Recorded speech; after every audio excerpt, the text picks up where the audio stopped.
Okay, mate. How are you? Hey, how's it going, Citizen X? Doing well. Doing well. All things considered. Yeah. We're still breathing, still putting foot in front of the other. Yeah. Well, that's good to hear. How about you? We're all right. Yeah, we're okay. I mean, this whole thing's still rolling along, in the background. The the whole COVID restrictions and although to be technically correct, there aren't very many COVID restrictions here at the moment, but we're sort of being implicitly threatened with them all the time, as is always the case. Yeah. Iris of Damocles. Yeah, that's it. Yeah, that's a good description of it, really. The most dramatic thing that's happened, I don't know if you heard about this, but we had one of our members of parliament was murdered by a member of the public. You hear about that? Yeah. They're talking on about it. Horribly stabbed to death, right? Yeah. It was pretty horrific by the sounds of it. I mean, surely they've. You've frozen up on us there. There you go. All right, sorry, you froze. Surely they've classified it properly, right? They're calling it a terrorist act, I hope. They are. Yeah, they are. Yeah. So, but I don't really know much about it. I don't think most people know a great deal about it. It sounds like it was a Somalian immigrant. We don't know the motive. I suppose the assumption is that it might be some sort of Islamist thing, but I don't know about it. But okay. The strange thing about it is that perhaps the tragic thing about it is he does appear to have been one of the good guys. Actually, he's I don't know much about him. We've got 650 MPs, so there's a lot of them. Yeah. So, hard to keep track of all those guys. Yeah, so because most of them you don't hear of. You've never heard of. You know your own guy. Yeah. And you know the guys that are in the cabinet. Boris Johnson and all the bloody rest of them. Right. And the senior ones. So there's only about sort of 40 that most people have ever heard of. Okay. But he does seem to be sort of an old-fashioned, parliamentarian who he was killed during what they call a surgery, which is where they in their constituents they sit down and members of the public come and ask them questions and ask them to sort out things. I don't know if you have a similar thing over there. Right, we call them town halls over here. Yeah. That would be a similar sort of thing, yeah. So he was unsuspecting, and this guy went nuts on him by the sounds of it. So it's only afterwards you hear about the good things that he's done. So his name was David AMS. Right. AMS, I think his name was. He was a conservative, which is the sort of right-wing party.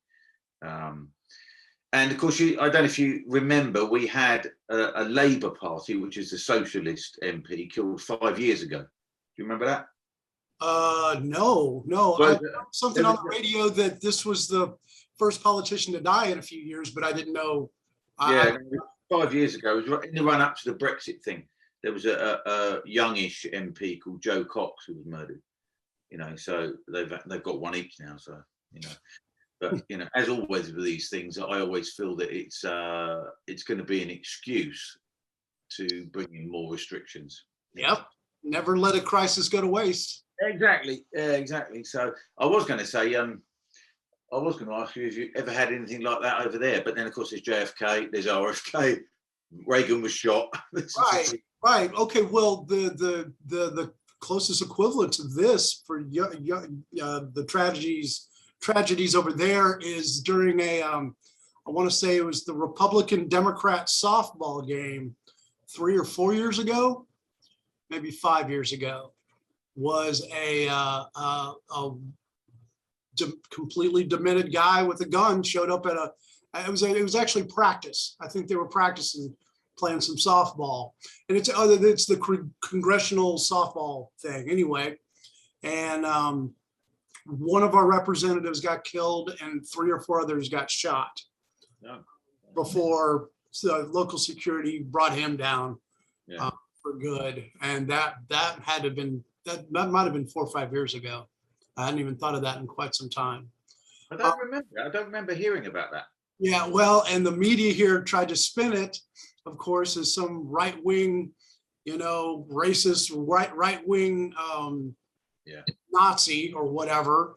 No, he was a Bernie Sanders. So he's a lefty that supported Bernie Sanders, one of our local, one of our socialists, and which of course we never found out till years after the investigation, So, but yeah, that's as close as we've seen so far. Well, now, I mean, if you were to ask 55% of the population, you would think they would say that the January 6th riot, the insurrection, was violent, even though one Trump supporter was the only one that was killed and shot unnecessarily. So I don't know. Don't get me started on that one, man. Yeah, I'm still a little bitter about all that. So, but yeah. Go ahead. Yeah, no, I was just sort of thinking it's in the past 19 months, I've, from having a very poor view of politicians generally, it dropped down another, dropped off another cliff edge then.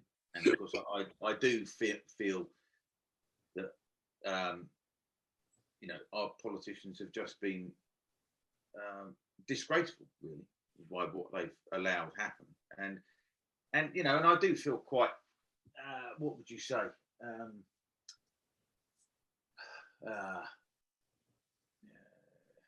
disheartened. I have very ill will towards people like the Prime Minister and everybody else. And then when something like this happens, you sort of think, well, of course that's not really the answer, is it? But I do struggle to keep my my goodwill up to a humane level, if you see what I mean. I know exactly what you mean. And it does seem as if this guy was actually one of the few good guys that were in there. So few of them. If UK's like America, we have so few of them that you can't afford to lose any of them. So that's tragic, man.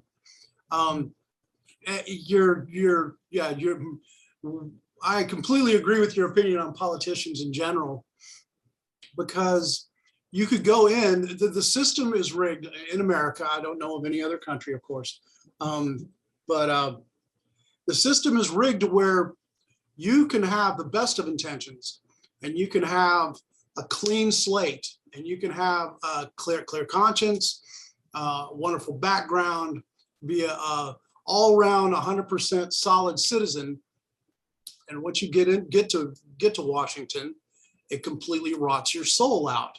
I've seen it time and time again, good men and women that go in there and they say, well, if you just help us pass this one bill, we'll help you later down the line.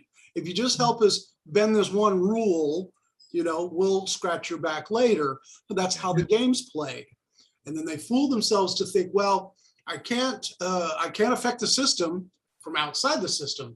So, well, I can make a difference. I just need to get in the system and make a difference. Yeah, no, it's a swirling, sucking. What's that? There was an old joke. It's a swirling, sucking eddy of despair filled with small moments of false hope. So, yeah. So, remember that. Yeah, I know. And it's amazing how many of these politicians go in, and they might have been a used car salesman, they might have been a lawyer, they might have been this or that or the other, and they come out the other end multimillionaires. I think the regular salary for a House of Representative is set at about $175,000 a year. Yet you end up, 10, 15, 20 years later, a multimillionaire. Almost like there might be some inside trading and some corruption going on there. So, and the whole time, and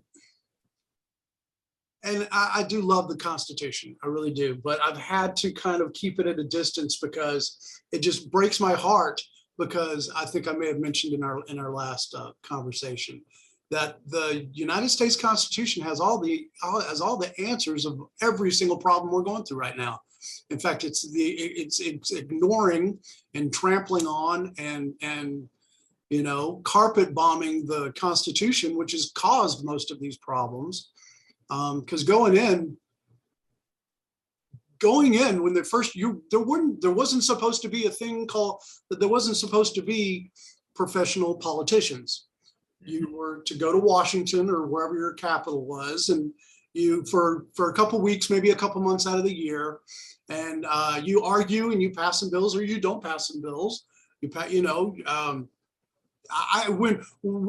time that the government shuts down over here, I'm happy. That means they're doing less damage. But you're supposed to go in and do their job, right, and then go home. You're not supposed to live. You weren't supposed to live in Washington, D.C. You had to go home and look eye to eye with your voters, with your constituency, and the people that voted you in, so you can be held accountable.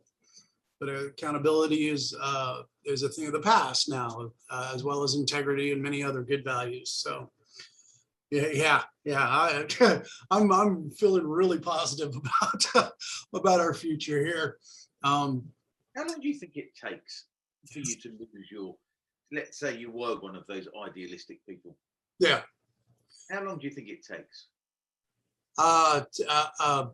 Just guessing off the top of my head, maybe a year, maybe 2 years, because the key to the way that the system's run now is you have to become members of certain committees, the Armed Forces Committee, the Budgetary Committee.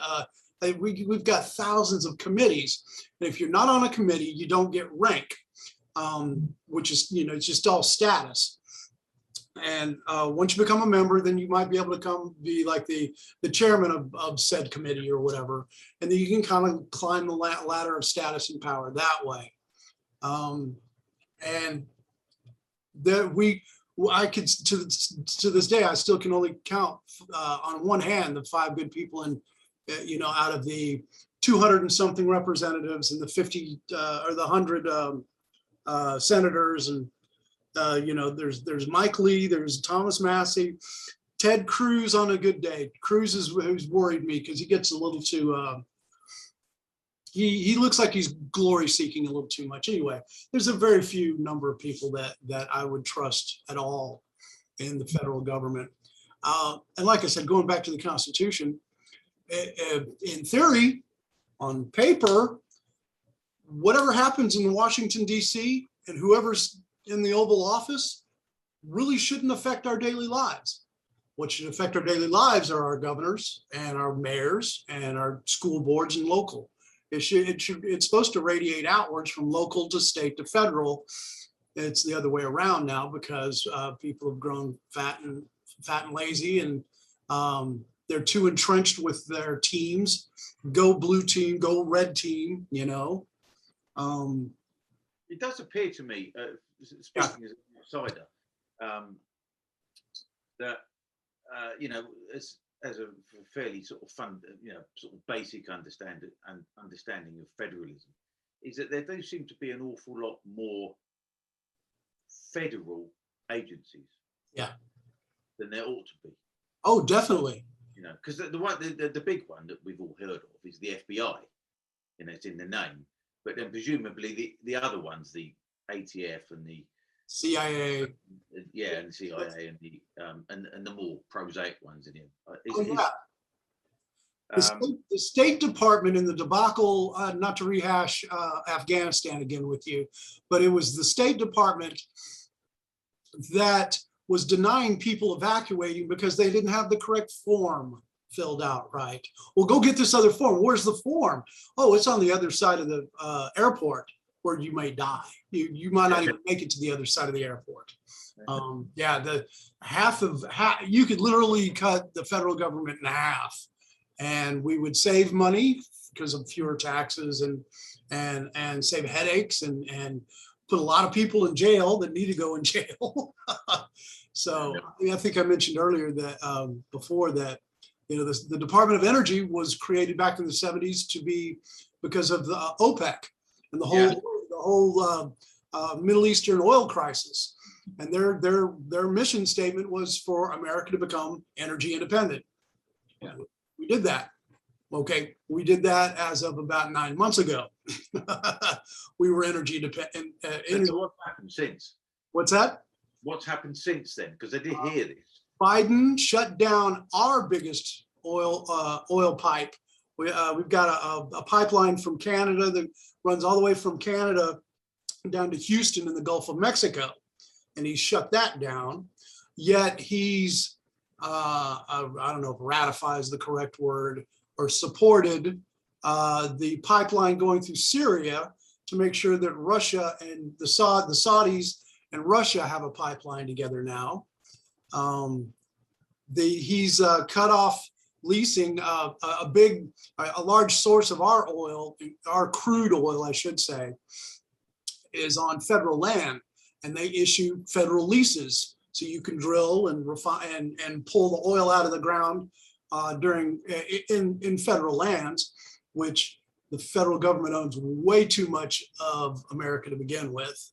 90% of Nevada, 90% of Nevada, which is a pretty big state, owned by the federal government. They do a lot of nuclear testing and things like that out there. Anyway, so Biden 86th got rid of any and all.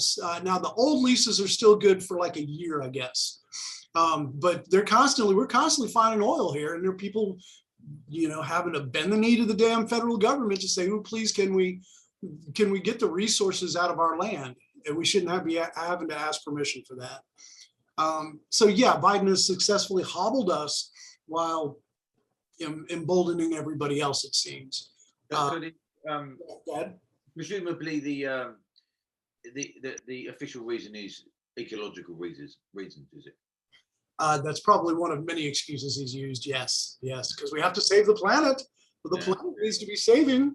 No, the planet doesn't need to be saved. We need to take care of it.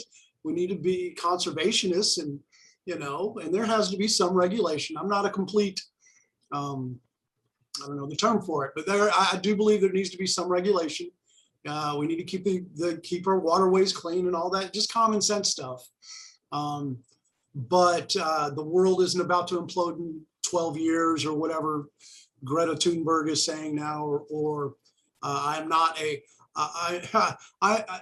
what is it? A lot of people throw around, you're a climate change denier. I'm a climate change alarmist denier. I'm sorry, you shouldn't be such an alarmist about half of the stuff.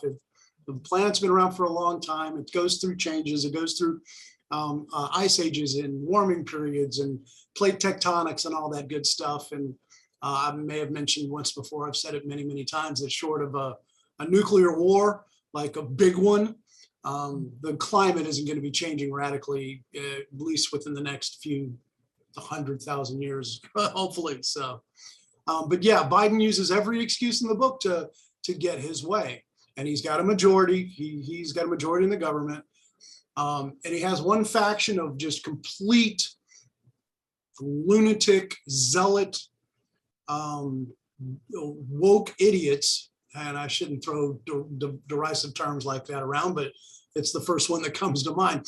He's got the wacko left pushing their agenda, and no real pushback from anywhere else, because the quote unquote establishment left, they're sitting pretty. They're making money hand over fist.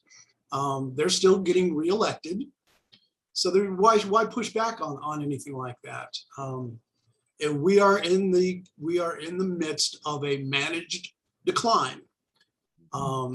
Unfortunate to say, economically, ecologically, economically, culturally, every single aspect you could think in a civilized nation, they're starting to bring us down a peg, because it's easier to bring us down than to bring everybody else up. See, if you have how many men are on, men or women, I guess, on a cricket team? 11. So you got two really, really good guys on the cricket team. Is it easier to hobble them and handicap them to make everybody else look better, or is it easier for the other 9 to boost them and to get them training or whatever it is to get them. It's just easier to hobble the minority. It's easier to make things worse, isn't it? Level the playing field. Yes, I think that's what it is. And one thing that keep my pendulum of black pilled to white pilled go back and forth. I did hear some good news the other day, or it was Dave Smith. He's running for president for the Libertarian Party. First thing he said was, he says he's got a lot of people in the Libertarian Party that are mad at him because he was actually insulting the Libertarian Party. And he said, listen, Libertarian Party is just a vehicle. I'm not in it for the party. I'm in it for the liberty. The Libertarian Party is the vehicle that as of today that I can see getting us towards a freer country. If all of a sudden the Republicans got their act together, wherever the liberty is where he's going. That made me that made me very happy. The other thing he said was, he says in America, there's been two major false narratives that have been crammed down our throat for the last 2 years. One being that this pandemic is the deadliest thing ever, and we all must fear for our lives. And the second one was these vaccines are miraculous. Okay, here's where I get to put my addendums in it. I am not an anti-vaxxer. This is me talking. What he was referencing was the fact that the vaccines are good symptom mitigators, and it could mean the difference between going to the hospital or not, or dying or not. But they're not miraculous. And this pandemic is serious. I'm not a pandemic denier or whatever they call that. It's serious, but not as deadly as we thought at first. He said what gives him hope, and gave me hope too, was that after 2 years of a multi-million-dollar, maybe billion-dollar campaign of propaganda with these two narratives, there's still 40% of Americans that are pushing back and not complying. So that makes me feel good that after all this pressure socially, your neighbors calling you in, your state, local, state, and federal agents, politicians, cops, everybody saying you must comply. 40% of us are just like, yeah, no, not today. That's a good number. That's more than we've got, I would say. Right. Think about it this way, and real quick. I know I'm hogging the conversation here. I read an article years ago with the American Revolution. No offense. There were really only 3% of the population. We're buddies, right? Only 3% of the population wanted to break away and were adamant enough to grab muskets and fight for the revolution. That was only 3%. Imagine what we could do with 40%. And I'm not saying we all need to take up arms, 40%. I'm talking about non-violently, civil disorder, non-compliance. I have heard that figure before, actually, somewhere between 2.5% and 3.5% of determined people. Yeah. Anything. Right. I mean, there's a lot of money coming in from England. There are a lot of rich people sitting in America because of England, and they're like, I don't want to give up my gold. I don't want to give up my lifestyle. So that gives me a little bit of hope right there. Yeah, you don't need a majority. No. 80%, 90% of people in the middle are just, they're, hate to say sheeple, but they're just not gonna. Yeah, they're put their necks on the line in any. Yeah, I prefer the term normie. These are normies that, until it directly affects their paycheck, their job, their family, themselves, they could care less. I mean, they care, but they're just trying to make ends meet. They're just trying to get their kids through college or whatever. They're just trying to live life. And until it really starts affecting them, that's when there's been. And another thing that's kind of given me hope is out of every little thing that they keep pushing, they being the elite, the federal government, the elites coming down on the little guys is every time they push, it exposes to what they really are. They're for the last 6-8 months, they've pretty much been saying the soft part very loudly. So I think people are starting to come around. And like I said, just directly speaking, where I'm living in my neighborhood, in my town I live in, it's not that bad, and it never has been that bad. We had some when the riots were so rampant last year, we did have some windows in some shops, windows busted out, a couple, not like the entire downtown, but there was one street in downtown where they had considerable damage.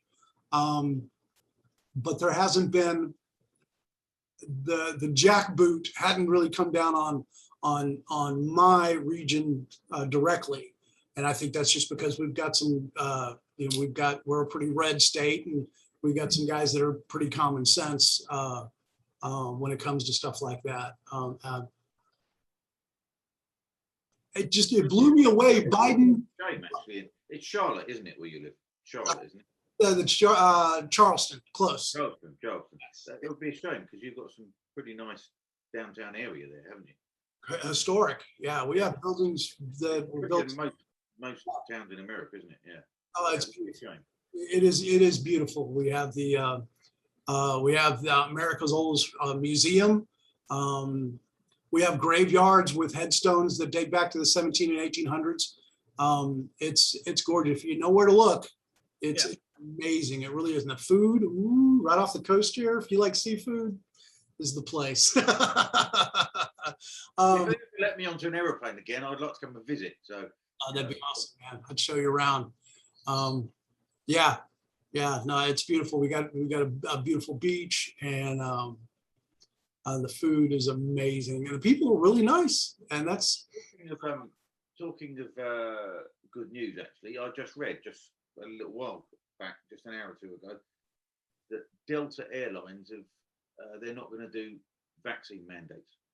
Really? Yeah, good. That's what I read. It was just a couple of hours ago. That's good.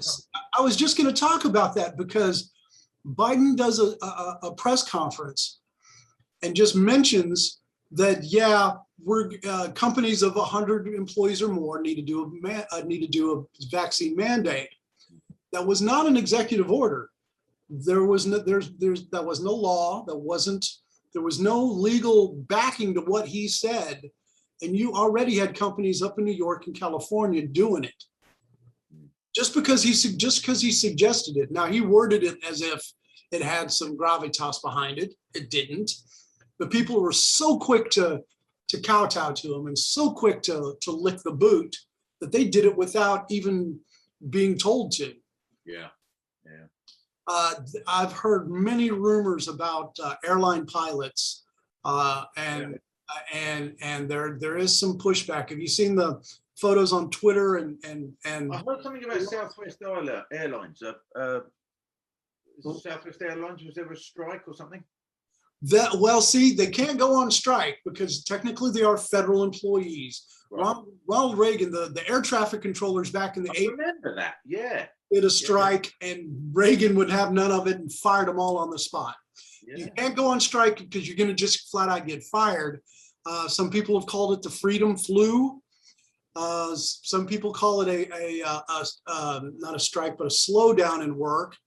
On the radio the other morning, I heard, now it's just a guy that called in on a talk show radio. He didn't show his credentials, but he had an interesting story. This is very anecdotal. He says that he works at an airport. He wouldn't say which one. He was smart. Anyway, so he works at an airport. What we do is he helps clean up the planes in between flights. So he would go in with his vacuum to go vacuum the carpets, and oops, he tipped over that champagne glass. We're going to have to make a cleanup. No, in fact, let's just tear up all this carpet. This carpet's all going to have to go. So they make excuses to slow this process down. Now, this is what I'm talking about, nonviolent non-compliance. There's a way to grind things down to a halt. Unfortunately, it affects the little guy too. We need to do this in LA. We need to do this in Washington, D.C. Yeah. Just one example of many of ways that that they're showing their disapproval without losing their job or actually going on strike. So yeah. We had a thing called, it was a famous thing during the 1970s. We had really, really big problems with strikes, really big. Yep. I remember, and I was only 12 at the time, I remember what they called the Winter of Discontent, which was 1979. Okay. And I remember just turning on the news and everybody was on strike. The ambulance men, the garbage men, there was shit piled up in the streets high, this high up. Yeah. All the car workers always were on strike. The car workers were always on strike. And I just remember that. I remember that and they used to have this thing. If they didn't go on strike, they would do this thing where they'd have a wildcat strike. They can't do that now because you've got to go through a procedure. And Margaret Thatcher ensured all that. But there was but they used to do this wildcat thing where they just say something would happen and they would get sort of. It's almost like these days with woke, they would get triggered by the management. I've been insulted by the management. Right, everyone stop. Everyone is in the car park. Yeah. And then they would do sort of a quick poll, and a completely unscientific poll, not secret ballot or anything like that. Right, who wants to go on strike? And they would just do that. But the other thing they used to do was what they used to call a work to rule, which I think is similar to what you were just talking about, where they wanted just to be difficult. The communists were all over the trade unions at the time. Okay. And they used, they'd be in a big factory and somebody would say, oh, there's a wrench on the floor over there. It's a trip hazard, right? Everyone has to go out. We have to have a big safety meeting. Right. I shouldn't laugh because it basically ruined the British car industry, basically. But, that's what used to go on. Right. But now I think, what you were saying there, I think we do have to kind of try to gum up the work somehow. Yeah. Because towards this move to a technocracy where they want you just to come along and you can do anything so long as you show your phone, the QR code, just do that. Right. And it's all smooth. Everything's smooth. Everything's streamlined. Nothing to worry about. Doing that. We need to start saying, well, I don't want to do it on my phone. Can I do it by the mail? Right. Can we do it in the mail? That's a good idea. Yeah. Second class mail. Can we do it that way? It just takes forever to get here. I like that. It works like that, maybe, but yeah. And I do think, I'm seriously thinking I should have done this already, but I'm seriously thinking of getting rid of this thing and having an old-fashioned job. I think it's time for that now. Look into Freedom Phone. If you watch Tim Pool, he had the CEO of this Freedom Phone company that's supposed to. They purport themselves. They call themselves. Well, they say they're selling high-end cell phones. Your iPhones and your Androids, top of the line, but without any spyware on it whatsoever. You can download whatever operating system on there. If you don't want Google, you don't have to have Google on it. You can put DuckDuckGo or whatever browser you want on it. You can load it with whatever you want, and you can take off whatever you want. And there's no spyware at all on it. Then there's no data mining. There's no tracing. There's no tracking, anything like that on there. Now this Tim Pool guy, shouldn't it? That should be the default. That should have always been the default, shouldn't it? Should have been, but we were too busy playing Angry Birds, or we were too busy playing with our new toys. Oh, we got a new toy, and oh yeah, by the way, they know exactly where you've been, and if you just happen to be talking about buying a new chair without typing anything in, all of a sudden you start getting ads for that chair. Come on, something's up with that. I had that with my youngest, because she plays a bit of guitar, and I was saying to her that I would actually quite like to maybe just learn one song on the guitar. Oh yeah. And then an hour later, it comes up on my phone, guitar lessons. Yeah. I've never put that into search engine ever before. Right. No, and it learns your voice. I try to stay away from doing the voice commands too, because it will learn your intonations and stuff. So Yeah. I was around at my mother's house, and I do kind of, batter my family with my anti-surveillance stuff, and my sister in particular just rolls her eyes at me. And I was around at my mother's house, and somebody said something that sounded a bit like Alexa. oh no. And The thing went off. It was on the mantelpiece. The fucking thing went off. And they said, you should have seen your face. It was a picture. No. Big Brother's listening, man. Oh, man. Yeah. Yeah, seriously, look into Freedom Phone. Tim Pool had this guy on. That was about a month ago. Had him on his podcast, and Pool put him through the ringer. He's like, okay, well, yes, we'd like to. He's got lots of money. He's been very successful, and he says he's got a crew of people, of IT guys. He wanted 3 or 4 of his phones completely unopened, straight from the factory. None of this. He was gonna. The owner says, "Yeah, have this one." He's like, "No, I don't know what you've done to that phone. I want them brand new out of the box, and let us tear it down and see what's inside this thing to see if it's legit or not." Because I wouldn't hesitate a second buying a phone that I knew couldn't track me, didn't have any data mining, didn't have any spyware on it or anything like that. It'd be interesting to know what Edward Snowden would think of that, because he knows about stuff like that, doesn't he? Poor guy. Him and Assange. Yeah. I think that might have been Trump's biggest mistake. Once Trump knew he was leaving office, he should have pardoned both those guys. Well, I think he should have done. It was a real disappointment that he didn't. I think it was a real disappointment. But yeah, that's thing. But anyway, how is Uncle Joe? Is he still deteriorating, or? You mean the sundowner in chief? I'm sure they've probably wheeled him to our time now. He's probably an hour away from being wheeled over to the little sunny spot in his room with the blanket over his knee. Cotton rug over his knees, yeah. Exactly. He's had his tapioca pudding for the day and going to take his nap. So, yeah. I shudder at the fact that this is supposed to be the most powerful man on the planet. Yeah. But it's okay, because there's always the vice president.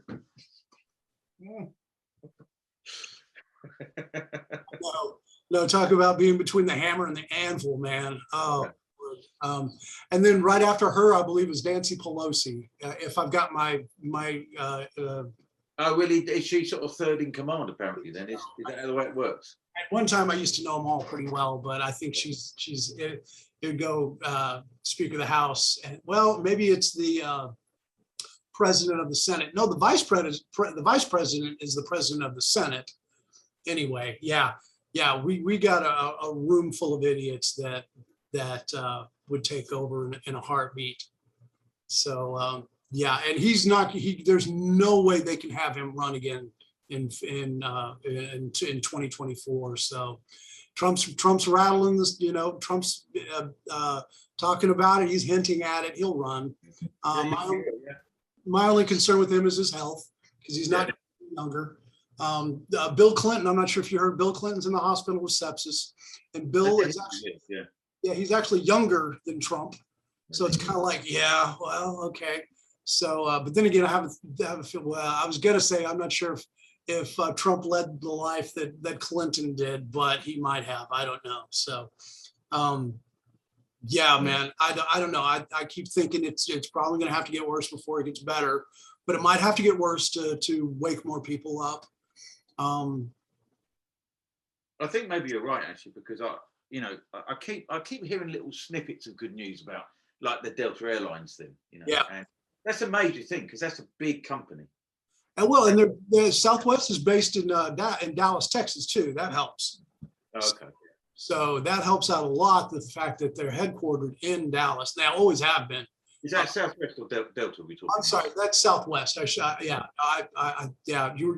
mentioned Delta. I don't know where. I think Delta's out of Atlanta.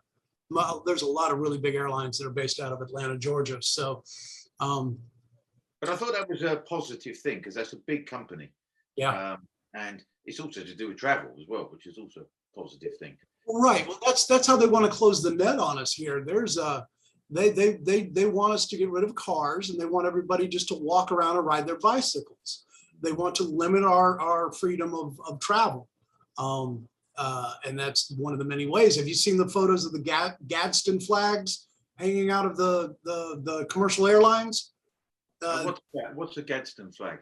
Gaston flag is it's the yellow. It's the big yellow flag that says "Don't tread on me" with a snake. Oh yes. Okay. Yeah. In that case, that's from Texas. If I have my history right, I think it's from Texas. It's a battle flag that was flown during the Mexican War when Texas was fighting for their independence. No, that was "Come and Take It." I'm getting my flags mixed up. Anyway, this was the Gaston flag. I'm a driver. I'm not a flagologist. So, but no, the Gaston flag is a very libertarian. It's a symbol of libertarianism. Don't tread on me. Don't jack with me. I won't jack with you. You know. So, but yeah, there's been many photos, whether they're real or not.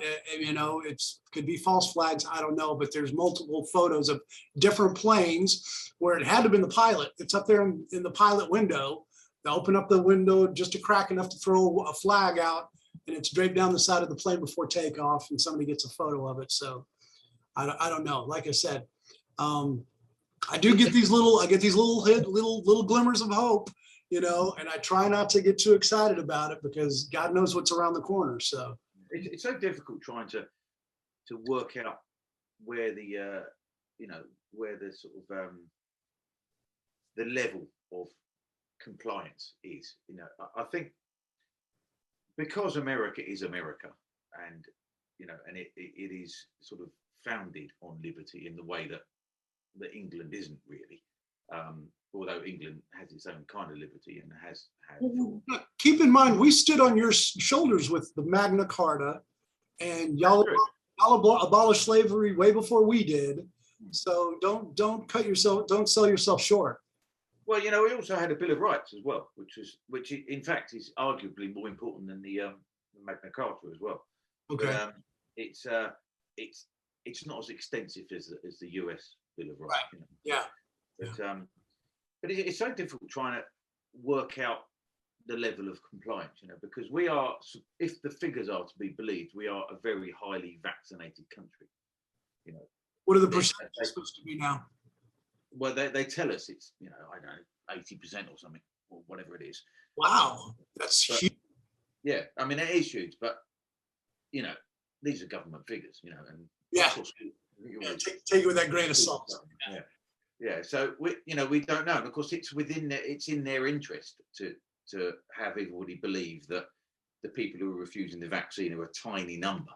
Yep. You know, but they're not a tiny number, I don't think. You know, but this is the trouble with an echo chamber, is that, you know, our echo chambers online is we tend to have people who think like us, right? You know, and it's, you know, it's difficult to know where that is. You know, I mean, I think, you know, echo chambers are usually thought of as being a bad thing because you get groupthink, don't you? And you don't get exposed to the other side of the argument, and that is true. And your argument doesn't get stretched and doesn't get strengthened by opposing views. Yeah, exactly. Yeah. But I would maintain though that there is a use for echo chambers in that they are kind of what would you say? They kind of anchor you a bit. Yeah, I can see that. Yeah, to reaffirm where you're at the time. So this is kind of the good side of it, because if you didn't have that, you think you were the only person who thought that way. Right. And you kind of need that psychological support from other people as well. So, and I certainly get that from my channel. You know, I certainly get that from the 500 or so people who watch each of my videos. You know, so. Yeah, you're just bragging. No, it's fine. I told you and everybody else, I'm not in it for subs. If I get them, awesome. But I'm pretty much here just to get stuff off my chest, work some things out loud, and not drive the wife completely insane. So Yeah, we can rant to the camera rather than to them. Yeah. Yeah. She appreciates it. I know that much. Yeah. Although it's funny because Mrs. X, before she went out, because she's I've kicked her out of the living room now, and she's kind of left in a bit of a huff, but she was saying before she went out that she has this horrible feeling every morning she wakes up, and then I don't know, there's this film, I can't remember what it was called, but it's got Meryl Streep and Kevin Kline as this couple, and their son has just died. He's been killed in an accident or something. And there's this scene where they wake up in the morning and they're in bed and they wake up, and Meryl Streep wakes up, and for a few seconds she forgets. Yeah. And then 5 seconds later she remembers again, and then she starts crying again. She has to relive all that over again. Yeah, that's something. You know, and she was saying it's a bit like that. She was saying that it's every morning she wakes up and thinks it's normal, things are normal. Yeah. And then a few seconds later she realizes they're not normal at all.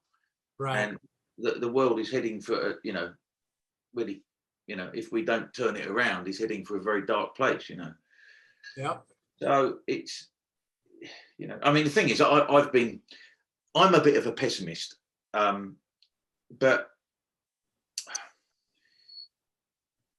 I've been banging away against the dangers, particularly of surveillance, for about 4 or 5 years now. It hit you guys years ago too, from what I hear. Yeah. I mean, CCTV has been a thing since the early 90s. There was a horrific case of this 2-year-old boy who was kidnapped by 2 10-year-olds. Right. Yeah. And the image was caught on this grainy CCTV footage. And ever since then, it's been sort of imprinted in the British public's mind that CCTV is a good thing.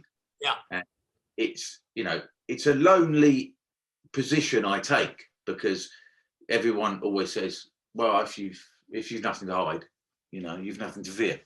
Right. And it's and the trouble is it's such an effective little soundbite. Yeah. Because you can say that in that many words, but in order to refute it, you've got to extrapolate on this, and you've got to come up with examples to why that's a problem. I saw a meme the other day that said it was 2 guys talking.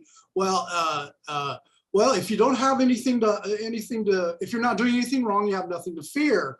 And he's like, okay, Mr. Government Man, I'm going to leak these government documents though. Oh yeah.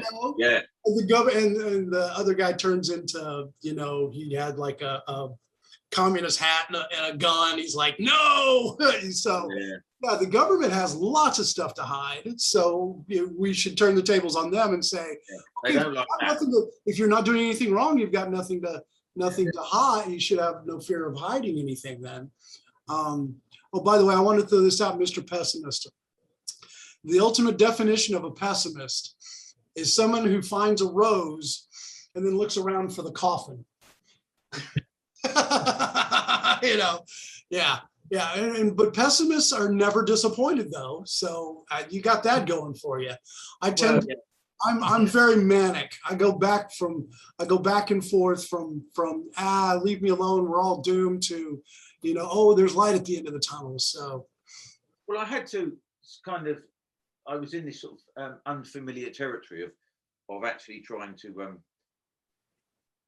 cheer her up a bit. Okay. And the thing is that even though I am a pessimist, I have always been a pessimist in lots of things, irritatingly so to other people. And I despair before the day is done. There's a difference between pessimism and nihilism, though. So as long as you don't trip over to, not being a nihilist, to where nothing has any meaning, what's the use of getting out of bed? I mean, there's open, honest negativity, for lack of a better word, and then there's outright jump off the cliff nihilism. So Yeah, well, I'm not there. good, good. But yeah, I was just thinking that I'm just thinking, we're not actually beaten until we're beaten. Right. The game isn't over until it's over. I mean, when you look at it and you look at it through the prism of the mainstream media or government propaganda, right, you would think that they've got us all licked. They had us licked months ago. right, But you were saying, with all of this 18, 19 months of government propaganda, right, they still aren't winning. And as far as I can understand, that they ramp up the fear because they're starting to vaccinate school children now. And yeah, I mean, it's ridiculous. Yeah, it's disgraceful. Yeah, that's challenging. The thing is that the kids aren't going for it. Good. The kids are not going for it, but they're trying to bribe the kids, and they're saying you won't be able to go to nightclubs, and you'll not be able to do this, and we'll go out, hang out with your mates, and all that sort of stuff. But surprisingly, the kids are not falling for it. Good. And because they're not falling for it, they ramp up the propaganda more. Yeah. So I feel quite, I wouldn't say optimistic, perish the thought that I would be optimistic, but I don't have none of that around here. Yeah. And I also think as well that anybody who was going to cave in to the vaccine, if they didn't want it, has already done so. That makes and sense. Now I think they're left with a hardcore of people who aren't going to shift, and that fills me with, a useful amount of hope. So, I mean, I don't know if you get the feeling that, I don't know if you've got a similar feeling in the States, that you feel that they've pushed it as far as they can and nobody's gonna give any more ground. I don't know. Right when I start getting in a better mood about it, then I'll hear about some company that without any legal prodding at all, is firing people for not getting vaccinated. I still see way too much of that otherism, because this is a pandemic of the unvaccinated, is what they call it. Yeah. Even though if you're vaccinated, you can still catch it and you can still spread it. So it's a logic-free zone, isn't it? What's that? It's a logic-free zone, isn't it? Yes, exactly. We'll have none of that. In fact, if I were vaccinated, and I'm not saying if I am or not, I mean, it's just, and that's what blows my mind. It's gotten to the point to where it's nobody's business. It shouldn't be anybody else's business what medical procedure I have or have not had. Anyway, let's say I was fully vaccinated. Let's say I've had the 15 booster shots and all that good stuff. I would probably be more reckless with my activities, and making myself more susceptible to catch it, be asymptomatic and spread it. Mm-hmm. If they really wanted everybody vaccinated, they wouldn't have done the mandates, because what that does is you got a lot of guys that are on the fence. Well, I might get it, but I'm going to do a little research. I might not get it. I don't know. Oh, you're making me get it? Oh, hell no. Yeah. So there's a lot of guys that just because you want me to do this, because you're making me do this, no, I'm not going to do it now. It goes back to the old credo of no, there's no good idea that is forced upon people. If it's such a good idea, it shouldn't be, you shouldn't have to be coerced to do it. So, I've never been shamed, bullied, or threatened to take a medical procedure before. No. Because people say, "Oh, well, you've had lots of vaccinations. You had your mumps and measles vaccination, your polio vaccination. What's the difference with this one?" But I wasn't ever threatened with all those before, and neither were my parents. Thank you, and those were traditional vaccines too. By the way, those were they give you a little bit of the virus weakened. So your body, it enters your body can easily defend it and be able to recognize it next time it comes around. So yeah, this is not a true now. And from what I've understood, there is a traditional coronavirus vaccine out there now, but the mRNA, the fancy new ones, the experimental ones out there, it's not a vaccine in the traditional sense. Did you see that the CDC, our CDC, had to redefine vaccine, and they did it very quietly? It went from, I think, did I do a video on it? I think I might have mentioned it anyway, where it as of mid-August, vaccine was inoculation to prevent and cure a disease. And it went from that to a medical procedure that helps mitigate a disease, or something that I'm paraphrasing. I didn't exact. We always understood vaccination as being that stops you from getting the disease. Thank you. Yes. Yeah. That you're good. Yeah. So, but we still use that term. It's a symptom mitigator. Most of them out now, the Modernas and all that are symptom mitigators, and they're wonderful. And it's a wonderful piece of technology. I've done a bit of research on it, and it's like nothing we've ever had, which also kind of scares me at the same time. What happens in 6 months down the road? People start getting this, starts getting sick for no good reason. Well, it might have been because all these jabs have been enforced. So, and I found out the other day that the postal union stepped up. The federal level postal union stepped up and said, "Yeah, we're not getting vaccinated." Okay, our postmen and women are all literally on every street, right? They're all over the place. They could spread it, but they're not worrying about it, and it's just another, notch on the bedpost, proving that it's not about our safety. It's about control. It's about, let's see what we can get away with, because when it comes to tyrants, I'm sure you've said this, or I've heard it before, that people that want to oppress you, they learn from you what they can get away with, Yeah, exactly. That is exactly what's happened. Either by blind compliance or silence. So we have taught these tyrants what they can get away with now. And your compliance will be rewarded with further restrictions. Exactly. I mean, that's what happens, isn't it? It's like, they say, right, how can we get them to do this? Well, we'll try that. And right. We'll just tell them it's just this. It's just right. this mask. Right. 15 days to slow the curve. Yeah. And then and at the end of that, they say, right, they all did that. What else can we do? Yeah. They don't say, oh, well done, everybody. Yes. For staying at home for 3 weeks, well done. You'll be rewarded with all your freedoms back, But I think as well, we've got this, and I think this is probably more pronounced in America than it is here. But you'll have to confirm that to me or not, is, for instance, Fauci the other day was saying,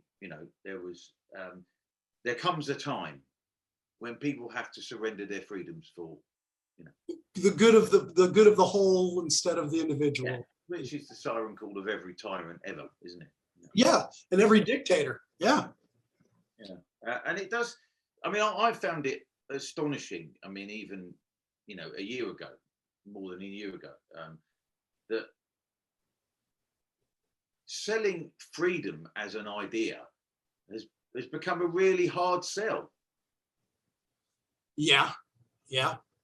Now, I guess it's probably even more polarized in the States, but I often feel that I'm one of the things I talk about, that I'm being over earnest, because it's a very English fear that I'm being considered too over earnest, because we don't like to get too excited about anything, and that when I talk about things like freedom and democracy, I feel kind of a bit self-conscious, like maybe I'm talking like some sort of politician or something, and I wish I didn't have to, but I think, but I just think that freedom is and always has been something that's bloody worth having. Yeah. seem not to think it's like saying, well, freedom, it's quite good. It's like having a good railway service or something, as if it's as good as that, or that, that the sidewalks are kept clean, swept regularly, as if it's just one of many small positives rather than the thing that our entire civilization is built on. Right. Yeah. People want to look at it at very low resolution, very, very minor, as opposed to all you got to do is pull back and consider the fact that really mankind as a whole has only known freedom for about that long in our entire history. Yeah. And it should, and that's the founding fathers here in the States, that's what they worried about right off the get-go, is they didn't want people to lose sight of the fact that what they were in the middle of was something completely and utterly unique to mankind, that you could worship how you wanted to, and then you could travel, you could work wherever you wanted to, and if you were willing to work hard enough, you could get get ahead in life. Yeah, it's safety, it's security versus freedom. And people have gotten so blasé and apathetic about it. And mind you, this is coming from a Gen X. I grew up as a latchkey kid where feminism and women's lib was pushed so hard that mom felt obligated to go out and work, which meant that, 7th grade, 8th grade, I kept my key on a shoestring around my neck, to get in and out of the house. 7th grade. How old is? What's that? How old is 7th grade? That's a really good question. I was 18 when I graduated in 85. And that was 12th grade minus 5. So it's about 13, I guess. Okay, 12 or 13.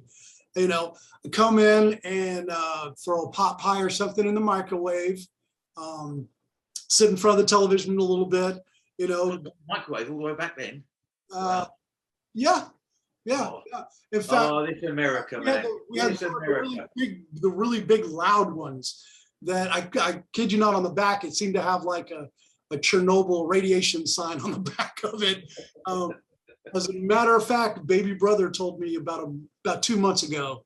Our mother passed away a couple of years ago, and he moved into her house, our old house, and she still had her old microwave. And it finally gave up the ghost about 6 months ago, and he had to tell me that it's a Toshiba, and he literally went on the back of the thing and found an address, no website, of course, but he wrote a handwritten letter. He said he hadn't written a handwritten letter in forever, thanking Mr. Toshiba about his amazing microwave that lasted 30-something years, without a hitch. It's so old. It didn't even have the built-in turntable. We had to buy a turntable that you had to wind up by hand to spin your food to cook. And it's so big you could have put an entire turkey in it, But yeah, so I pretty much had to raise myself and my baby brother. I kind of was, I had to, when we weren't beating the snot out of each other, we were helping each other with homework and things like that, because mom had to work. And this is after the divorce. I'm not going to get into too much of the dirty details, but so my generation grew up very independently minded. I learned how to drive when I was 14 or 15. I was cooking by myself. I was pretty much, I grew up a little faster than I guess any other kids now. But I think that also goes back to the credo of hard times makes good men make good times make weak men. Yeah. And not to say I had a bad childhood. I had a pretty damn good childhood compared to a lot of other guys. But my mindset was set at a very early age to take care of it yourself. Mom was a hell of a cook, and she cooked most of the dinners, and she did what she could, but she had to put food on the table and keep a roof on our heads. and I'm not sure if that next generation, the generation after me, there's some good cases and there's some bad cases still.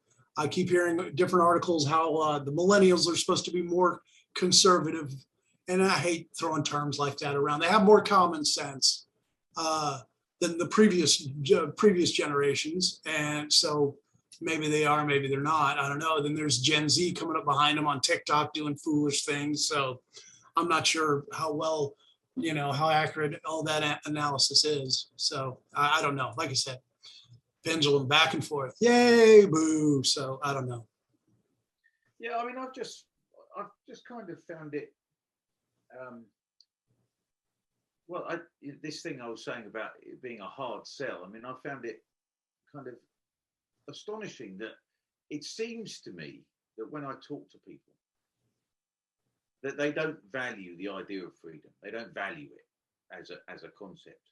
And I kind of want to say to them, well, surely you've enjoyed living in a free country for all these 40 or 50 years that you've been alive. Right. This is a system that that fed and nourished you as you grew. And now you sort of don't think that that there's any value to it. I mean, well, maybe they don't consider it. Maybe they just don't think about it. I think they take it for granted that it's always going to be like this. I'm always going to be able to walk to the corner store to go buy a candy bar or whatever. Maybe they've just been so blasé about it that they just never think it would change or change for the worse. Well, I think that complacency is what I've been trying to warn people about for years now.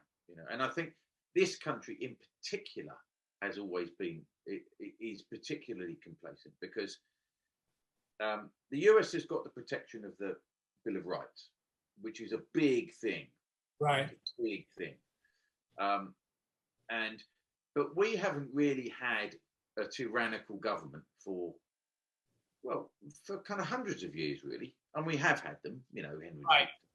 VIII, and even after the Civil War and things like that, bad governments and stuff like that. But we haven't really had that kind of tyranny. We didn't have the tyranny that the French had after the Revolution. Yeah, that was a messed up revolution, man. Yeah. So we didn't have that, and we didn't have the,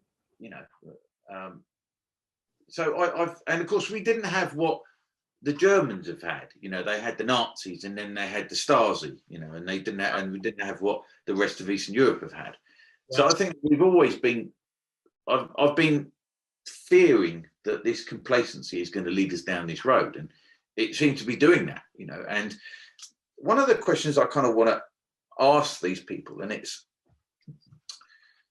I haven't done because it's difficult to get into this conversation without people putting walls up, and yeah. The question I wanted to ask them is that is there a measure that the government would introduce under the excuse of medical safety that you wouldn't agree with? Is there anything the government might introduce that would be a red line for you? Where's the line? Yeah. And because when they started vaccinating children, and I thought that would be the red line. I thought that must be the red line. There must be. Yeah. There are people out there who are quite willing to allow their children to be vaccinated. Now, I don't know. I know in this country, it does appear as if there's 1,700 people who have died from the vaccine. About that. Wow. There's that you have the VAERS system in America, but in this country, we have the thing called the yellow card system. Yeah, the VAERS is incredibly inaccurate because the very few are getting reported, and those that are getting reported, excuse me, there's burgeoning evidence that it's to bolster the numbers, so to speak. If that makes any sense. So, and I think it's the same here. I think it's the same here. But yeah, I mean, I don't really like to get into the conversations about how effective the vaccine is or not, because it's a scientific minefield, and I don't really know what I'm talking about. And yeah, no, and it's never really, for me, it's never been about the actual vaccine. It's been about the mandate. Exactly. Yeah. About the forcing it, you know. It's the principle, isn't it? Yep. Yeah. Yeah. But if the vaccine is dangerous, and it does seem as if there are very real dangers with it in certain circumstances. Right. You know, myocarditis, for instance, is one of them. Blood clotting, and there's quite a lot of evidence that young women have menstrual problems after the vaccine. Which is worrying. Why is anybody under the age of 30 getting the vaccine is what I want to know. Really, you could go as far as 35 or 40. The stats, all the stats over here say that if 40, 45, 50 and up, really, you might want to really consider getting vaccinated, because that's where a lot of the cases are. Very few cases for teenagers, very few cases for 20. They're not a risk, are they? No, they're not. So why take the risk? Yeah, why take the risk of an experiment? So your 15-year-old is not at risk. No. Not at risk. So you're going to let them have a vaccine because the government told you to. Right. So you're going to let your child be at risk because the government told you to. Right. I mean, where is the morality in that? No, I don't know. I always fall back to my libertarian position that if you want to get your kid vaccinated, that's great. You don't try to make me get mine, though. I really think, to this day, I still see kids that are masked up. I don't agree with that. If they want to mask their kids, that's on them. And the whole top-down mandates of the vaccines and the masks should be right out, of course. So, you would think that the mama bears would step up and say, no, I got him. It's okay. Thank you, but no, thank you. So I just don't get it. I don't get it. I really think it's complacency. Just taking things for granted. This is how it's going to be. How it's always going to be. I suppose I think. If you want to talk about it in these terms, I consider it to be, and here I am being over earnest again, but I do consider it to be my duty to try and raise the alarm. That's what I consider. My fear, and I think it's my duty to do everything I can to hand my free society over to my children. Yeah, that's what I think is. I think I'll be failing in my duty if I didn't do that. No, I love that, and I agree. Unfortunately, schools don't teach that kind of forward thinking. They don't teach freedom. They don't even teach basic economics. With America, generally speaking, just if I want to, look at it from 30,000 feet up, it's immediacy and instant gratification, not five days down the road, much less 5 years down the road. Unfortunately, there's I don't see any planning for the future. At one time, you couldn't vote unless you were a landowner. And for better or for worse, and there are arguments on both sides of that. This is way back in the day. But if you were a landowner, that meant you pay taxes. You've got skin in the game. You should be able to vote. It was taught. Your civic duties were taught to you or handed down to you from your father or your parents or your family or your community, one way or another. You were taught directly or indirectly, okay, well, I want to be a positive force in my family, in my community, in my town. So I need to do this, this, and this. That's gone. They've been slowly, ever since the summer of love and all that crap, they've been whittling away at the American family, so much so that there's very little thought given to the next generation. what are we handing off to the next generation? Perfect example is what the boomers are doing now. The boomers were the ones that raised the roof about being against the Vietnam War and against the government, and damn the man, you know, and everybody should be free. In fact, do you remember the old movie Fast Times at Ridgemont High by any chance? I very vaguely, yes, Okay. vaguely. Familiar with the title at least, right? Yes. Yeah. It's kind of a page out of the book, semi-autobiographical. The guy that wrote the book that the movie's based on, he went to this one high school in California. Anyway, in the movie, and it always struck me, and I didn't figure it out till later, on the very, let's see here. Okay, it's the day that school is letting out for the 4th of July, like a 3-day weekend for the 4th of July, Independence Day. And it's just this one little offhand comment from a teacher as all the kids are running out of the classroom. This is a high school, so these are teenagers trying to be cool and stuff. An offhand comment by the teacher says, okay, and remember while you're celebrating Independence Day, you're celebrating a country that was founded by white men that owned slaves and started a revolution because they didn't want to pay their taxes. Oh, wow. Smart. And of course, all the kids went, yeah, whatever, teach, and walked out. And it's never addressed ever again. But that was like, okay, now that was, yeah, already. And this movie was 81, 82 maybe. And this is a really old movie from an even older book. So it might have been the late 70s, mid to late 70s when the book was written, where he was talking about anyway. So I think those seeds of self-hate were already there, and they've been festering ever since. You know, they went through the college. You know, the boomers came. The boomers wanted everybody to be free, you know, and they were anti-war and free love and all that stuff. And then they grew up and had kids, and then had mortgages, you know, and saw real life. Then they came into power and became the man that they were damning back in the day. Yeah. The boomers have caused more destruction than any generation have in a long time. And they thought they were the ones that were going to free the world of tyranny or some crap. I don't know. And they ended up causing more oppression and corruption and crap than any generation around from my vantage point, my limited little of reality. That's how I've seen it, because they've stirred it up so much over the years.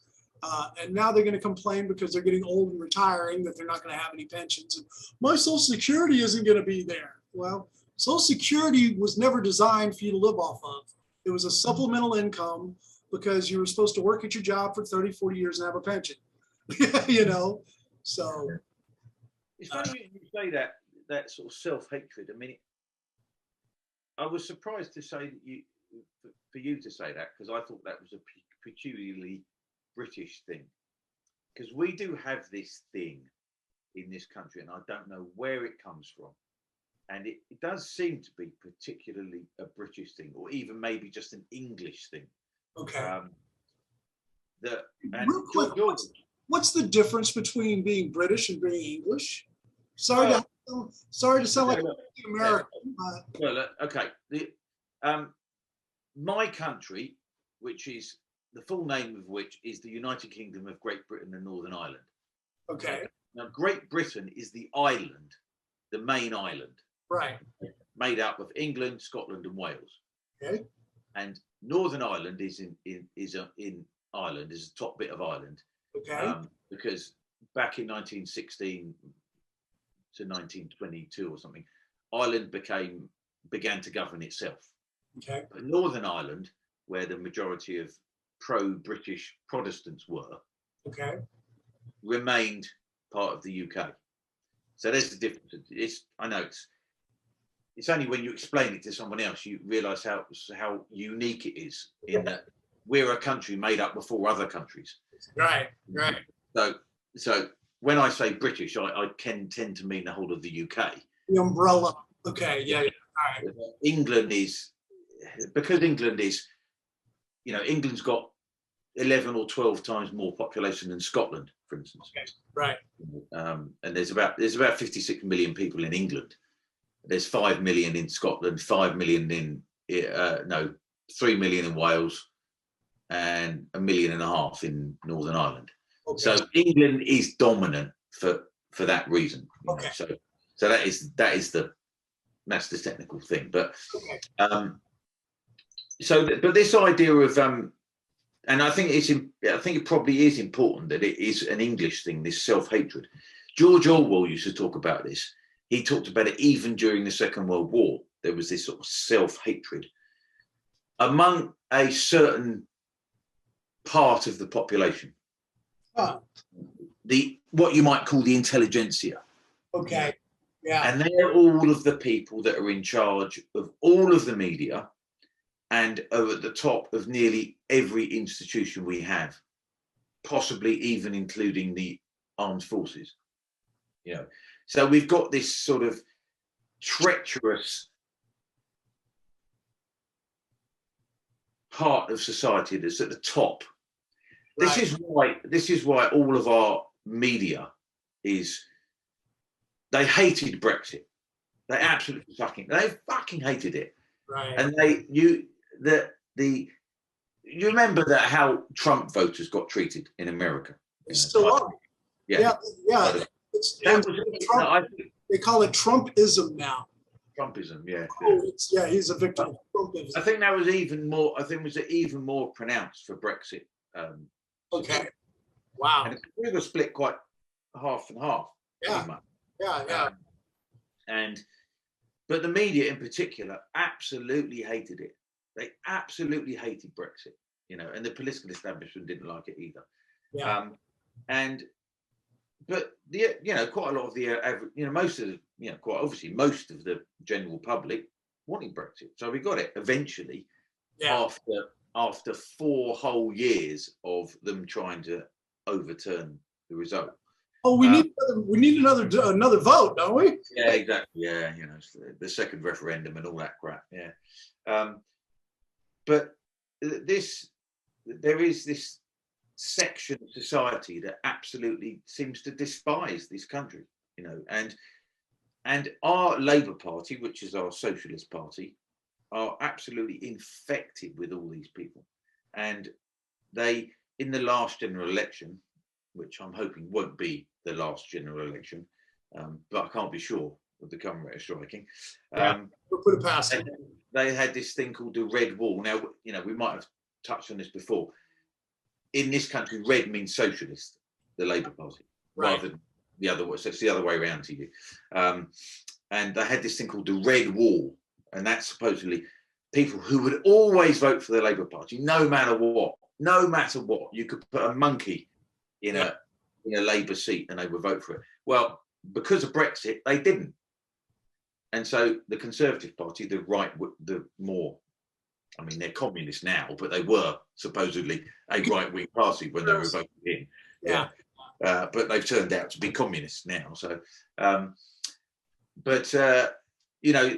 were so sick of the Labour Party that they voted for the right-wing party, and there was a really funny meme going around on the internet, and it had the Labour Party, and this bloke said, this is the guy in front of him, the caption was, you're a racist scum and Britain is awful, vote Labour.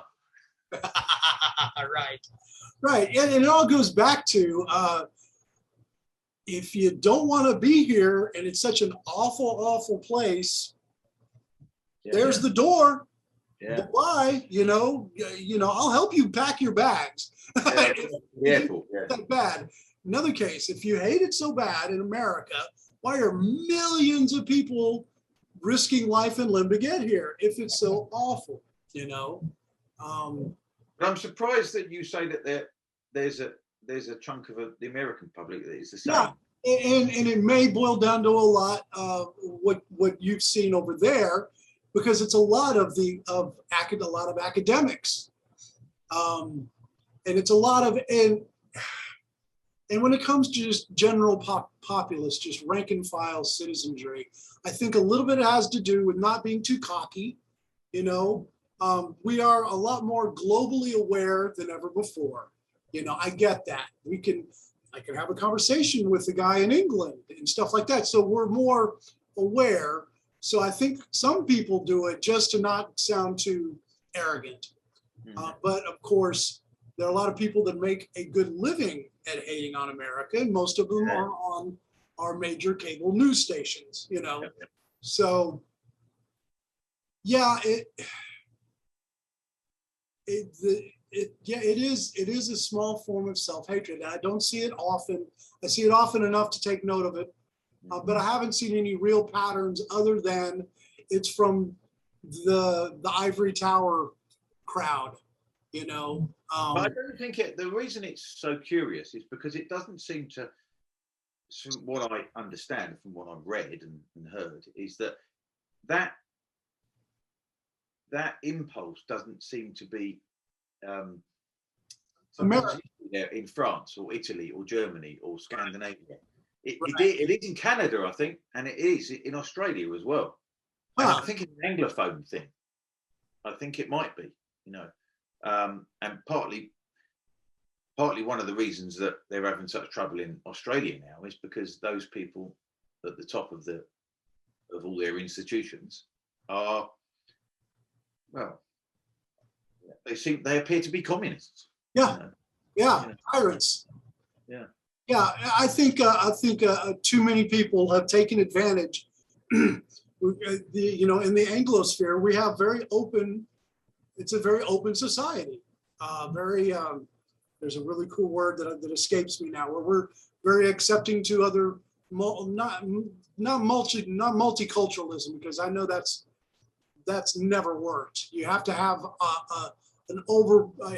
a far-reaching common denominator that threads us all together culturally to be a decent organization. But we have been so liberal in our thoughts and our actions for so long that bad faith actors have come in and went, oh, okay, well, how about we do this? You know, I'm just talking. I'm just an idea, you know. And those have kind of infected their way into the greater scheme of things. It sure seems that way, to where we're actually wondering about, you know, getting, this is a bad example, but yeah, any type of gun control, any type of censorship. And that's the weird thing. I've got some old buddies that were pretty, we're on the left. We were old high school buddies and stuff.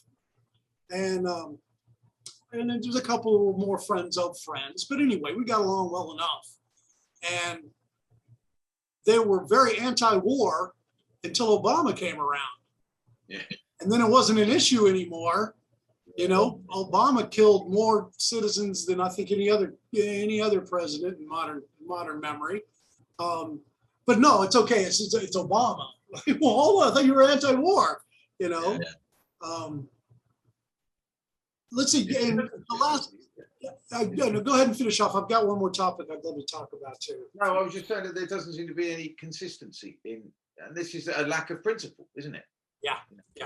The lack of first principles. You know, don't lie, don't steal, don't cheat. You know,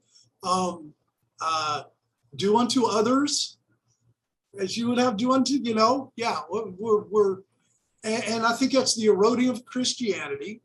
It's the erosion of many tried and true institutions that have got us where we are today. You know, and they've slowly been rotted from within. I think that is a big problem, isn't it? Because you don't realise, do you? You don't realise how bad the rot is.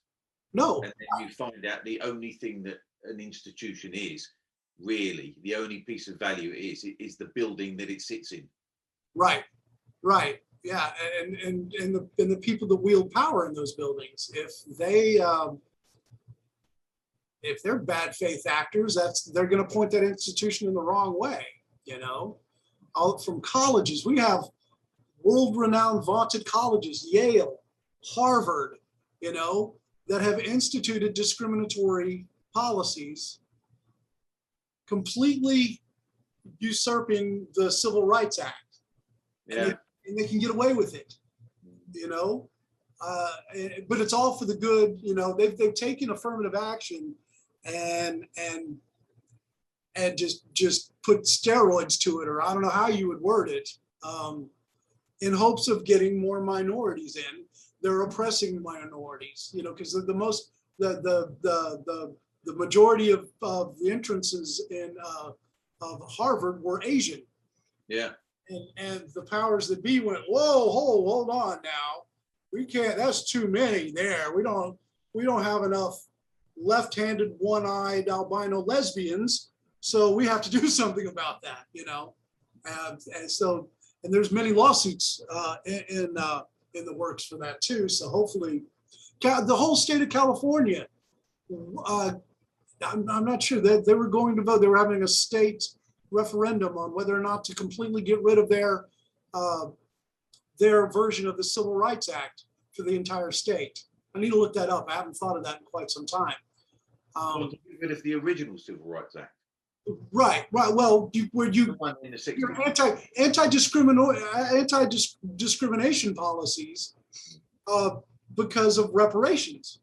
You know, they wanted to be able to say, dole out more COVID money to Black farmers just because they were Black and they were farmers.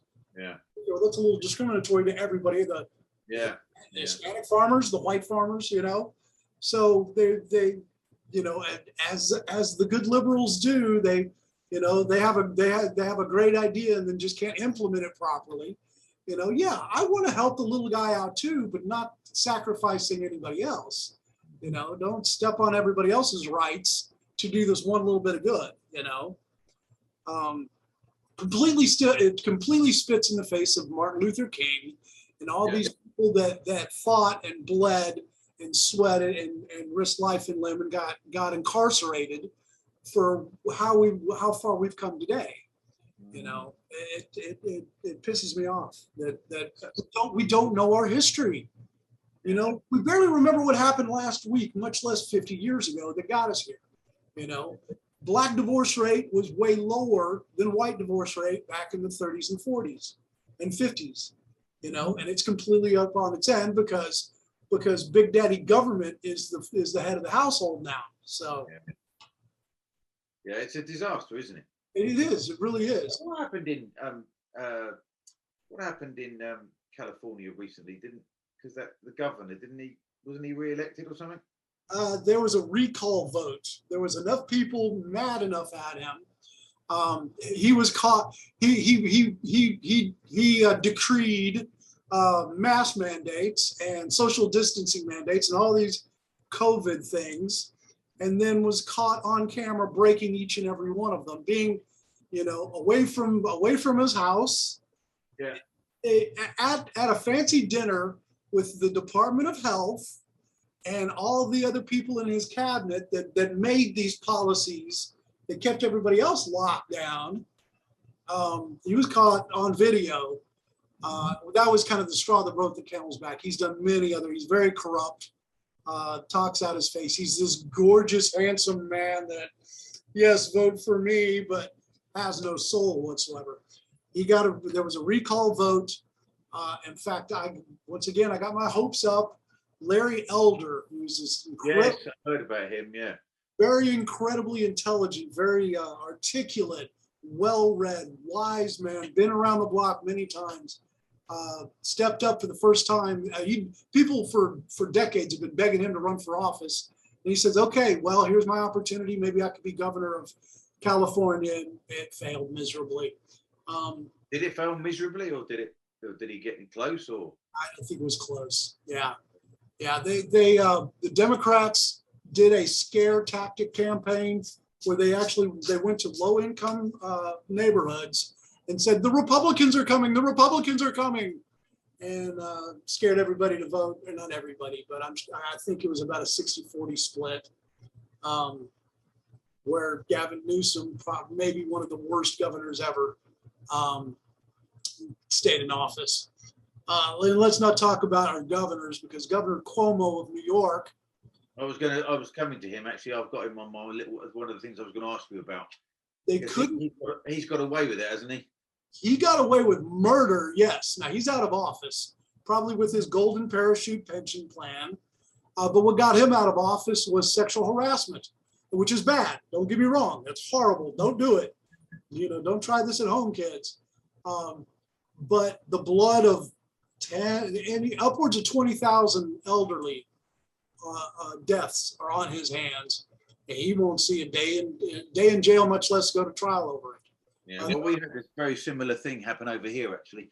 Our so-called Minister of Health, absolute pathetic little man called Matt Hancock. Okay. He did the same thing, put all the old people back into the nursing homes where they all died. And he was... That's evil. Yeah, I know it is. I mean, I'll be overly earnest. That's just flat out evil. And not to cut you off, but Cuomo had plenty of room in his hospitals.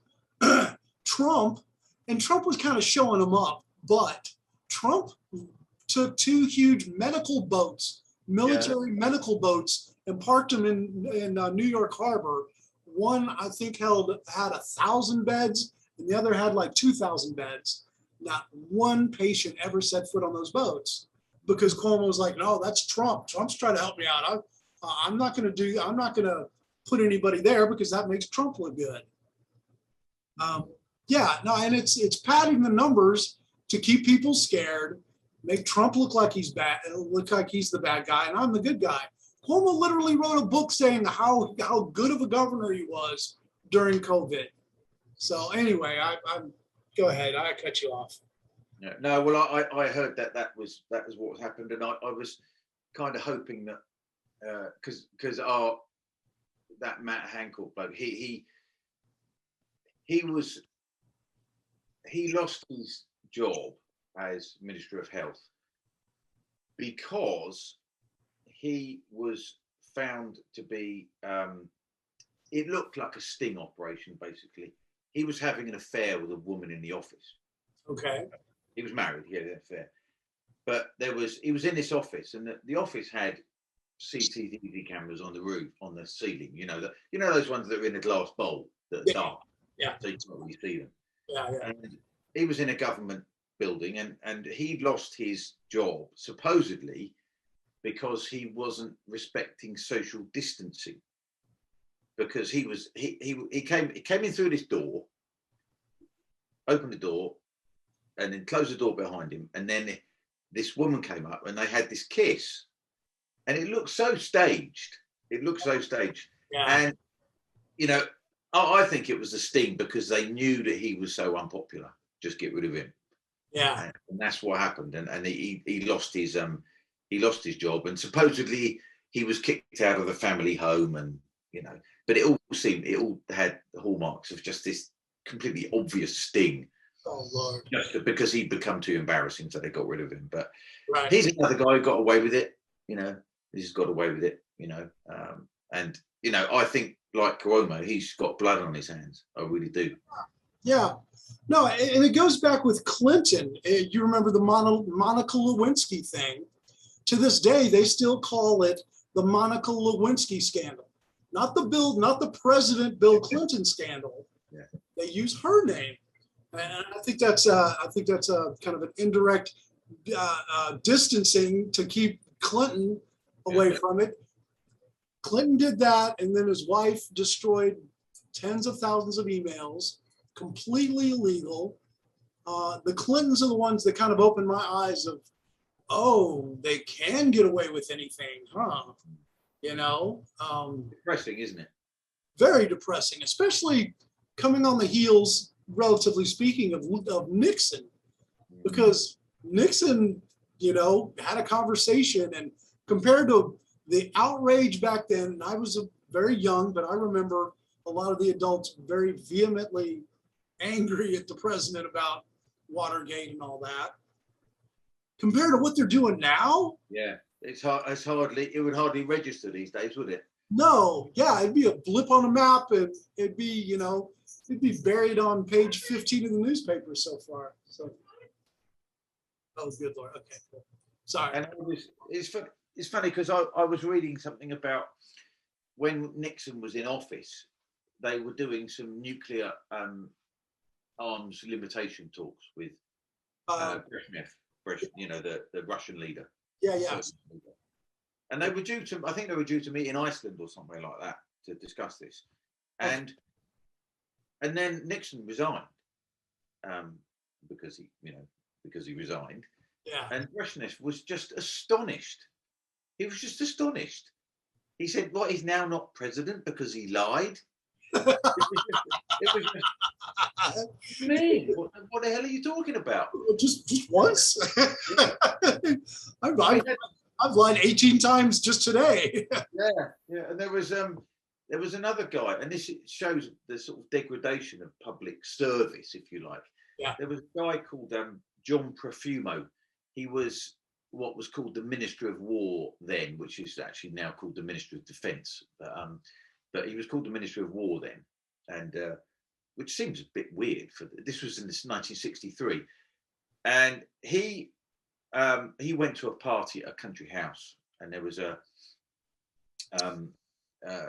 this young woman called Christine Keeler, and she was like a cool girl type.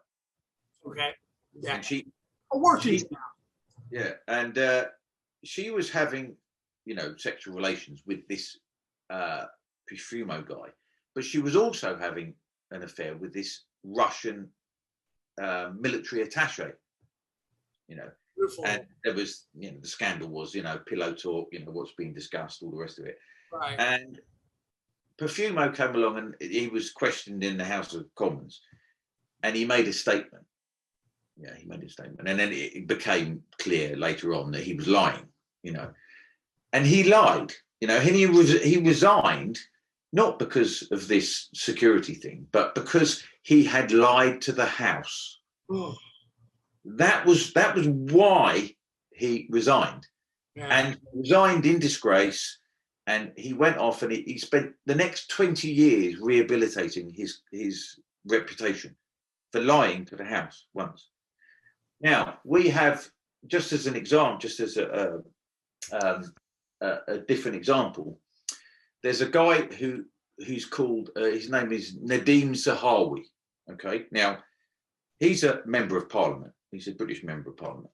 Yeah, and he was the minister for the rollout of the vaccines. Okay. Yeah, and they produced another post for him to do that. So was this y'all's Fauci? Yeah, similar. Yeah, but he's not. He wasn't a medical person, but he was just in charge of it. He was a figurehead for it all. Yeah, and he was in the House of Commons, and people were worrying about this. Is there going to be vaccine passports? We don't want vaccine passports. He kept being argued. Every couple of days, he said, "We've no plans to introduce vaccine passports. We're not going to introduce vaccine passports. No, it's un-British and it's discriminatory and it's no place in a free society." And he must have said that a dozen times. And then the next week, he said, "Oh, we're introducing vaccine passports." That is absolute lie. It was quite an obvious lie. It's an obvious, demonstrable lie. Yeah. He said that last week, and now he's saying that this week. And he wasn't made to resign. Not even a journalist even asked him to explain. And there's another thing about him as well, which you'll be astonished to understand. Is we have this polling group, does opinion polls. Okay. It's called YouGov, YOU, capital YOU, capital GOV. Okay. Okay, that's the name of the polling. Yeah. And it's actually nothing to do with the government. It's just called that. It's actually a private company. Right. Okay. It's nothing to do with government. It's just got this name to make it sound like it's government. So they do all these. Yeah. They do. Yeah, exactly. So it has some gravitas. Yeah. Yeah. So they've done all these opinion polls all the way through this, saying the majority of the public believe in masks. They believe in social distance. They believe in lockdown. And the polling results are always overwhelmingly what the government wants. Right. Yeah. So just have a guess whose company it is. Somebody left-leaning, maybe? No, the vaccine minister. It's the vaccine minister, Nadeem Zahawi. That's who owns the polling company called YouGov, which everybody thinks is a government polling company. Where are the adults? I don't know. Yeah, that's all the adults have gone on holiday and left the kids in charge. Yeah. Oh. Yeah. And that's because that's what they said, wasn't it, about when Biden came in, wasn't it? Oh, the adults are in charge now. The adults are in the room now. Yeah. Everything's going to be fine, even though we're going to have the biggest military debacle and leaving Afghanistan, and we're going to print off $6 trillion and have instant inflation. Yeah. Oh, don't forget the border crisis. Yeah. It's almost like he's got a list. Like, okay, we need to screw that up. We need to mess that up, and we need to destroy that. All right, get on it, guys. Yeah. Well, so this is the level of the rot in the British establishment, and I kind of tell you this is because I get this. I've sort of got a bit of a feeling we're slightly ahead of the curve, the flattening curve. Remember that one, the flattening curve. The new word, because I don't know, they managed to manipulate the British public sooner than they did the US public, I think. So I think we were slightly ahead of the curve than you. Right. So the reason I'm telling you this is it seemed to go from east to west. Yeah, exactly. In that way. So yeah. And then of course, Trump and the American authorities, when the Republican authorities were criticised for their slow reaction, weren't they? And as was Boris Johnson's government over here, right. Yeah. Even though Trump was the one that cut off all international flights. Yeah. And of course, the media only wanted to talk about that they called it a Muslim ban. Yeah. A Muslim ban. It was countries that that had rampant COVID cases that we were trying not to keep them here, as opposed to China, who kept people from flying in, but let everybody leave the country whenever they wanted to. So almost as if they wanted it on purpose. Yeah. So I'm just the reason I sort of say this is that I think that as bad as you might think things are over there, I'm asking you to sort of gird your loins. It's going to get worse. It's going to get worse over there. And I figured as much. I think you need to sort of, prepare your compatriots, people in your circle to know that things are going to get worse. But the Delta Airlines thing is a good thing. That shows that there's some resistance there. Yeah. So because I keep, when I talk to people about these sort of things, we can talk about how bad it is, but we've got to know what we can do. We've got to, and what's in our toolbox? I've made it a point to talk to as many people as I can that work for different companies, and just, hey, how you doing? And if you don't mind me asking, is your company mandating vaccines at all? And I've yet to have one person answer yes. So that's a good thing. Yeah. I see a lot of people, and you made a really good point earlier that anybody that was going to get vaccinated is already vaccinated by now, and it's only going to be the people that shouldn't because of medical exemptions. It kills me that nobody's talking about medical or religious exemptions and things of that sort, or natural or antibodies and natural immunity or herd immunity. Even though it might actually be better than any vaccine we've ever. It doesn't appear to be better. Oh, right. Yeah. It's hard to monetize. And long lasting. Yeah, exactly. It's hard to monetize immunity, I guess. Yeah.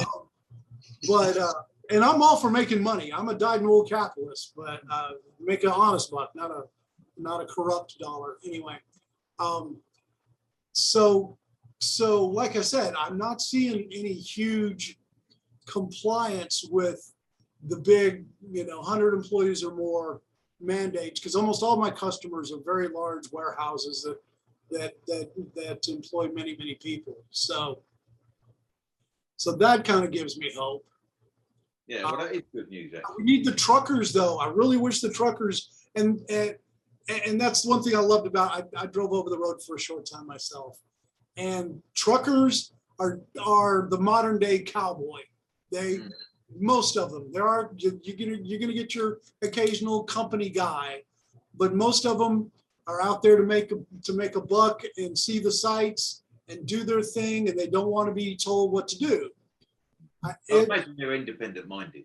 Very, you almost have to be. Yeah, it comes with the territory, doesn't it? yeah. But see, it kind of goes against. I wish they would get organized just enough to go on to catch the freedom flu, or to just slow down work enough, because if they were to, they could and easily bring this whole country to a grinding halt. The truckers could do it. Oh yeah. That would be the easiest way. If you wanted to send a message straight to Washington, that would be the easiest way. The difficulty is it's like herding cats. Yeah. You're not going to get them all on the same page, So there's that. I don't get it. I don't know. Like I said, it could be a lot worse. It probably will be before it gets better. Let's talk worst case scenario here. I really think that states like Texas, Florida, South Carolina here, South Dakota. Anyway, there's still a handful of states where their loins are very girded when it comes to not complying and respecting autonomy and individual freedom. That if worse comes to worse, there's that national divorce. And I'm seeing people on CNN talk about it now. And if it's reached the ivory tower elites talking about a national divorce, and of course they're not for it, and they're saying that we're idiots for even talking about it, but they're talking about it though. And you can thank Michael Mouse for that. If you ever follow him, he's a brilliant little anarchist. Where, like, you guys did Brexit, that was kind of a divorce from the EU. Yeah. Czechoslovakia did it with Russia. Okay, that wasn't really bloodless, though, from what little I know about it. I think there was some guerrilla fighting in the streets, but making a clean break. The best analogy I've heard so far is we're in a bad relationship with Washington. New York, relationship. with an abusive relationship. Exactly. We need to break up, Now, I don't know what we would do with the electrical grid or the internet or nuclear weapons. I mean, it won't be easy, but I think that the worst case scenario might be that, to where we split off into 2, 3, maybe even upwards of 5 different smaller countries, and we govern ourselves. I'd have no problem with that whatsoever. I really wouldn't. I don't. Yeah, I mean, in a way, that's, well, without wanting to sound too negative, that isn't the worst case scenario. The worst case scenario. True. Worst case scenario. Everybody ends up under the jackboot. Right. Worst case scenario, Zuckerberg and all the big tech guys bring Skynet, and you talk about surveillance state. I'm sure they've got lots of stuff lined up, or they've already got stuff going on that we don't even know about yet. That, yeah, we could look at a really dystopian Big Brother type scenario. That would be worse than that. So maybe I'm not. We are staring that in the face. We are staring that in the face. In Italy, you can't go to work without a vaccine passport. At all. You can't go to work in Italy at all.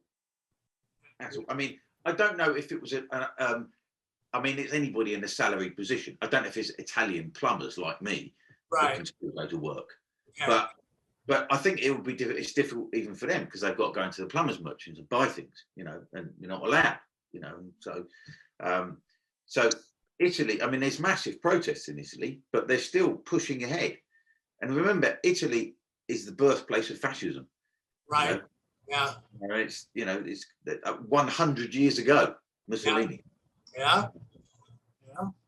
Hey, do you know Mussolini back in his day, right before the Second World War broke out? Mussolini was incredibly popular here. Yeah. Up in New York, in Philadelphia, the architecture, very fascistic. You have to really look for it, because it's just 100-year-old buildings that are not 100, but very old buildings people walk by every day, and there's what's the bundle of sticks called? Yeah, well, that's the fascist or whatever it's called. It's Yes, where the word comes from. Yeah, there's all kinds of fascistic iconography everywhere through there. really. Yeah, it's scary. It really is. But yeah, and also that's Leonardo da Vinci. Rome. That's kind of our blueprint is the Roman Empire, but the Roman Empire also fell. Thank you, barbarians. Yeah. Yeah, but see, we're rotting from within. They got complacent and got invaded from without. So. And, yeah, so I'm saying, just you've got to watch out, really, man, because it's I am a pessimist, but it's necessary for me not to be too pessimistic, because half of the battle is them saying, like, we've got that that piece of shit on my shoe that just won't disappear, Tony Blair. He just will not disappear. And he comes on television and he says, oh, the vaccine passports, it's inevitable. Ain't it? It's inevitable. And that's what people tell you when they want you to give up. Yeah. It's inevitable. Yeah. You need to be on the right side of history. Yeah. Nobody knows what that is. You're wondering who pulled your string, Tony? Shut up. Yeah. So, yeah. Okay. Well, okay, mate. Well, we need to wrap it up pretty soon here. So I do want to get this one thing in though, and maybe I should save it for our next conversation. The previous time we talked, you talked about your sacred cow of the NHI, the National Health Service, yeah. National Health Service, NHS. Anyway, and I've been thinking about our sacred cow, because see, you're in reference of whether or not it's as good as it was highly lauded, and everybody was very proud of that system, and now haven't they pretty much been co-opted to the elites and the whole COVID narrative, right? Yeah, I mean, they are our chief jailers now, the NHS. Okay. Okay. Our sacred cow, the best thing I could come up with, and it's pretty damn close, are our policemen. Now, this is mine. I've grown up highly respecting cops, and this is even back in my more roguish days, where the greater the distance between me and authority, the happier the both of us were. But I've always respected them. Because I knew it was a dirty job and they're putting their life online. I always used to say, I don't have to put a weapon on every morning to go to work, so I could never do that job. Their sacredness is gaining quite a lot of rust over the last year or so, because they're not protecting businesses from the looting and the pillaging and all the peaceful protests that broke out. And they're constantly trampling on people's civil rights, and all because they're following orders. I'm just following orders. I'm just doing my job. No, how do you get your sleep at night? So that won't wash in Nuremberg 2.0. That won't wash. Yeah, thank you. Thank you for reminding me. I want to look up the legitimate Nuremberg code and post that just to remind people. I don't know. I remember when you weren't even supposed to talk about religion or politics, much less if you've had a medical procedure. Yeah. My body, my choice. Yeah. It's ridiculous, man. It's ridiculous. All right. Well, yeah, Mr. X, I do need to wrap this up and check on the. Yeah. Okay. Yeah. We've been talking for a while, so yeah. Okay, mate. Well, nice talking to you. Until next time, eh?